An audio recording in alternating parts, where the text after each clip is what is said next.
Card widget. The card widget in Flutter, an essential element for creating visually appealing and functional user interfaces that adhere to material design principles. The card widget serves as a versatile container for grouping related content, providing a structured and aesthetically pleasing way to display information.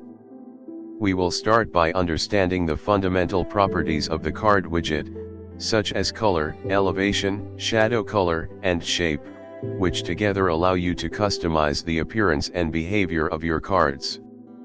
We will first discuss the elevation property, which is critical in creating depth in your UI. By manipulating the elevation value, you can control how pronounced the shadow appears beneath the card, which is vital for guiding users' attention to important elements.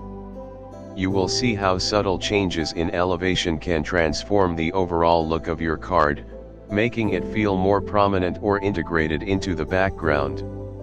Additionally, we'll cover the shadow color property, allowing you to customize the color of the shadow, thus giving you control over the card's visual hierarchy. Next, we will delve into the shape property, which lets you define the card's border radius and shape. This property is essential for achieving a modern and sleek look in your applications. We will demonstrate how to create cards with rounded corners using rounded rectangle border and how to implement different shapes using beveled rectangle border or circle border. You'll learn how these shapes can influence the user's perception of the content inside the card, as well as how to create consistent design patterns throughout your app. Moving on, we'll focus on the content that can be placed inside a card. A card can contain a variety of widgets such as text, image, icon, and button, allowing you to create rich and interactive experiences. We will build an example card that showcases a user profile, complete with an avatar, name, and a brief description. You will learn how to use layout widgets like column and row to arrange these components effectively within the card, ensuring that they are both visually appealing and easy to read. We will also cover how to style the card using the margin and padding properties. These properties are essential for creating spacing that visually separates the card from other UI elements, enhancing the overall aesthetics of your app. You will learn how to use edge insets to define padding and margin values, allowing you to create a balanced and harmonious layout.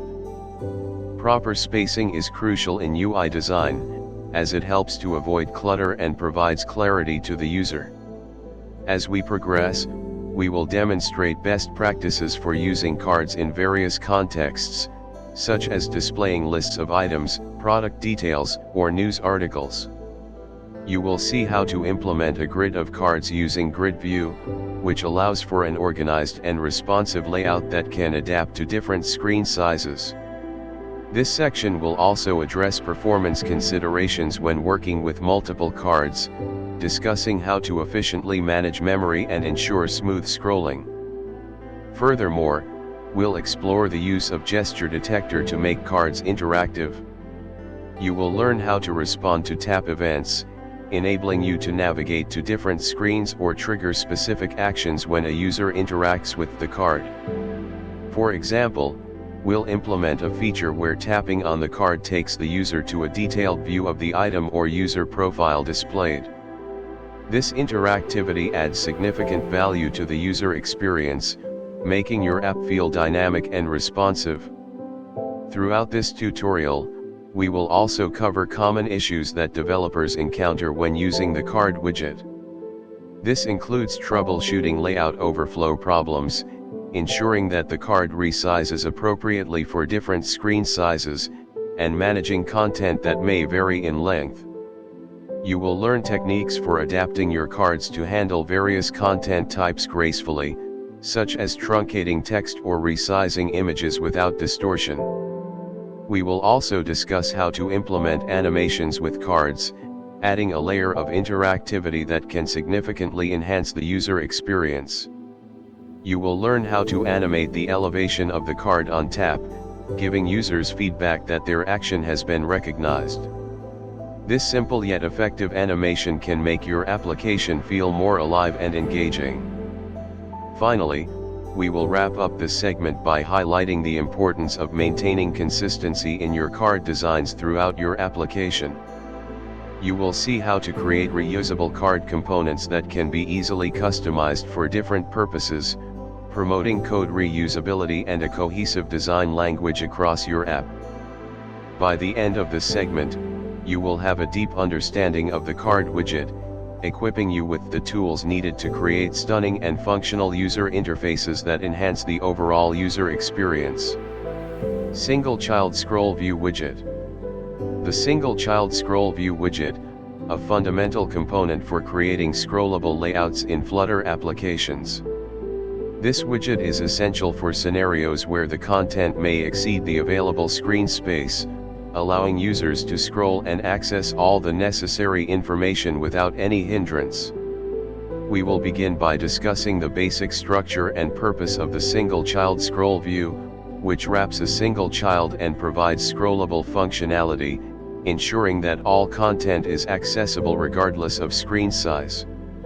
We will start by looking at the syntax and properties of the Single Child Scroll View, focusing on essential attributes such as scroll direction, reverse, padding, and physics.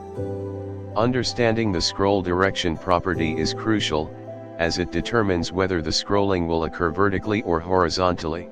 We will demonstrate both orientations through practical examples, such as creating a vertically scrollable list of items and a horizontally scrollable row of images, showcasing how each configuration can enhance user experience. Next, we'll implement a practical example where we create a detailed form containing multiple text fields, checkboxes, and buttons. By wrapping the form in a single child scroll view, we ensure that users can easily scroll to access all fields without feeling overwhelmed. This example will highlight the importance of usability in app design and demonstrate how scrollable areas can significantly enhance user experience in data entry scenarios. As we proceed, we will explore customization options for the single child scroll view. We will cover the padding property, which allows you to provide space around the content, enhancing readability and preventing elements from being cramped together. You will learn how to use edge insets to define padding values, creating a more visually appealing and user-friendly layout. Another critical aspect we will address is the reverse property, which is particularly useful for scenarios like chat applications where new messages appear at the bottom. We will demonstrate how to implement this behavior, allowing users to scroll to the bottom of the chat seamlessly. This practical example will help illustrate how single child scroll view can be adapted for various use cases. Performance considerations are vital when dealing with scrollable content, especially with large data sets. We will discuss when to use single child scroll view versus list view. For instance, if you have a fixed number of children that do not require optimization, single child scroll view is perfect. However, if you anticipate a long list of items that need to be efficiently managed, list view may be the better choice.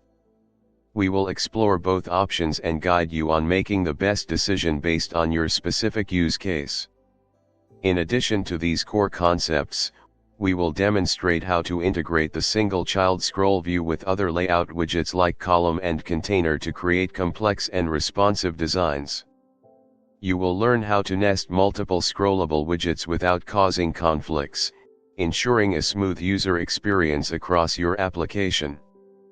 Throughout the segment, we will address common pitfalls that developers encounter when implementing scrolling behavior. For example, we will troubleshoot issues related to nested scrollable widgets, such as scroll conflicts or performance hiccups. You will gain insights into debugging techniques that can help identify and resolve these challenges effectively.